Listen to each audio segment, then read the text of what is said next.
Yeah.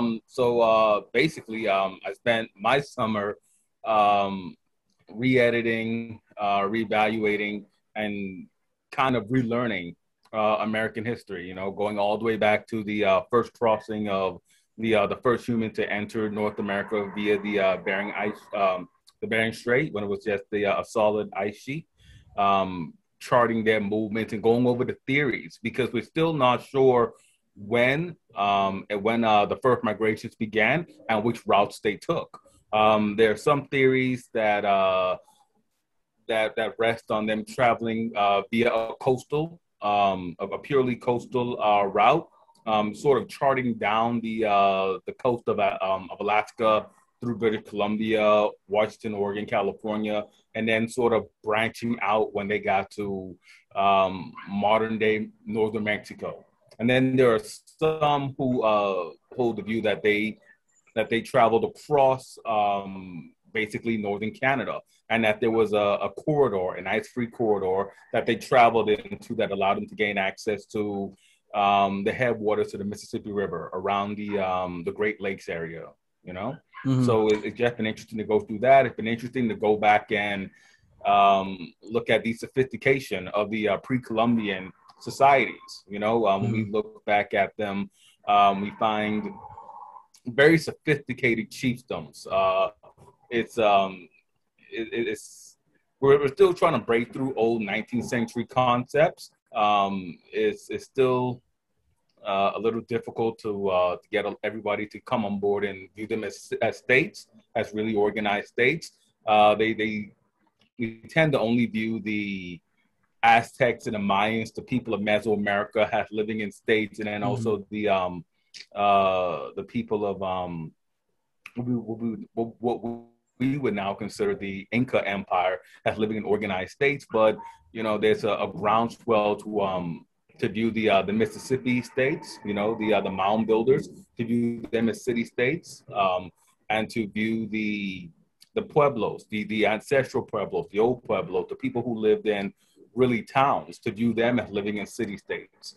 So it's been interesting to chart that journey, and then to look at the early colonial competition. You know, everybody is well, I shouldn't say everybody, but there are a lot of people who are unaware of the role that the Swedes played in Mm. settling North America. Sweden is often left out.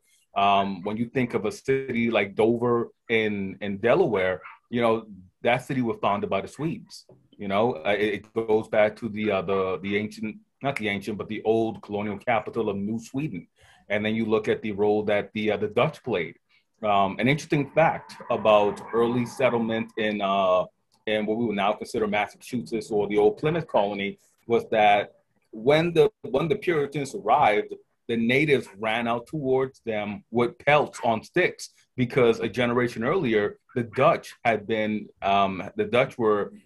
were heavily involved in the fur trade with the natives. Everything broke down when the Dutch passed off communicable diseases, and there was a wide sweep of smallpox epidemic that really depopulated the area. But a lot of people are really unaware of that. Or even when we get into the early colonial competition between the Spanish and the English, and then later the English, later British, and the French, for really for exploiting the land and the resources along the Atlantic seaboard, and then later into the Ohio River Valley. You know, so it's just been a nice journey to catch up with that stuff, and then of course the never ending saga of American history. It's been a wonderful journey to sort of go back down on. After a quick digression, going back to the ice sheets, the barren ice sheets. So I think a lot of people have heard about that, especially me. And so these barren ice sheets, we know that the continents, obviously because of plate tectonics, have been shifting over time. Do they think that Russia and Alaska were touching and there was just a frozen ice sheet above them, like kind of connecting them? Or do they think that they were separated during that period and it was just frozen ice sheet on top of like a glacier basically on top of the ocean connecting the two states? Well, and again, it's different conflicting theories. Well, back then, it was a lot more ice. It was a lot colder, and the sea level were a lot lower. So there were they they were close enough to where you could island hop. There were a lot of islands in the Bering Strait, so they were close enough, and the water was shallow enough that herds of mammoth could just travel. Could just walk across it, and humans, of course, would follow the herds. There are there's some who theorize that it was island hopping going on there. Some theorize that they could walk across.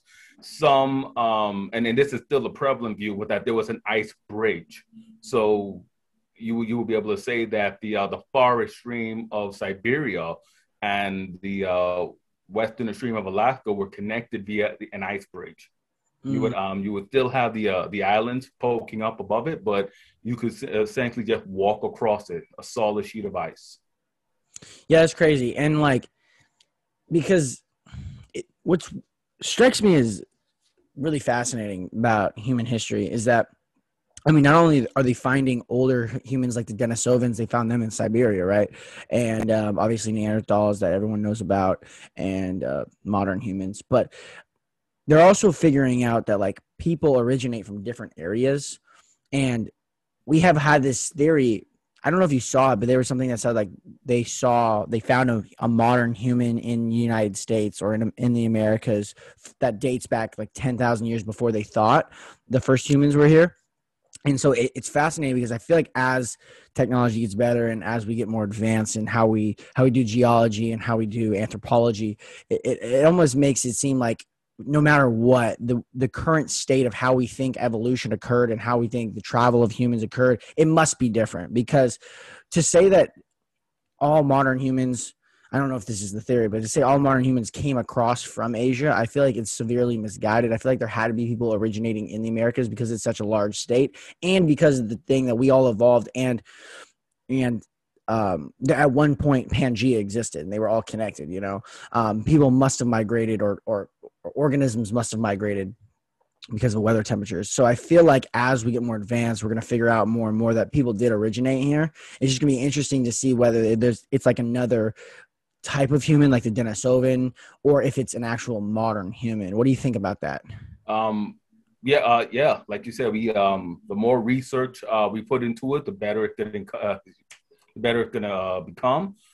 We know that at least 40,000 years ago, that there were anatomical humans crisscrossing the globe, because the Australian Aboriginal culture is the oldest extant human culture, and they arrived in Australia about 40,000 years ago, and they've kept largely that same culture. And then also, as far as genetics are concerned, we still don't know. We still don't know the full extent of the interaction between these different hominid species, between anatomically correct man and Neanderthal.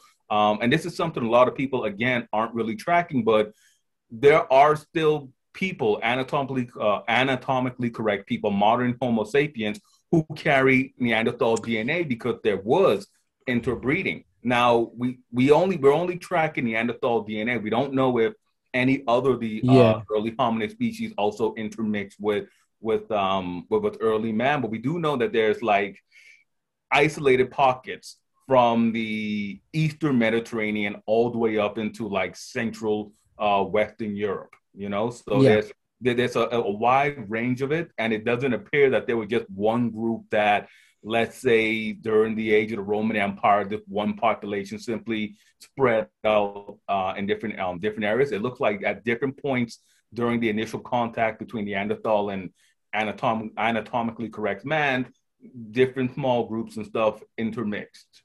So there's that. I would say that it's still too early for us to, we can of course theorize and make predictions, but it's way too early to say definitively, oh yes, this happened. I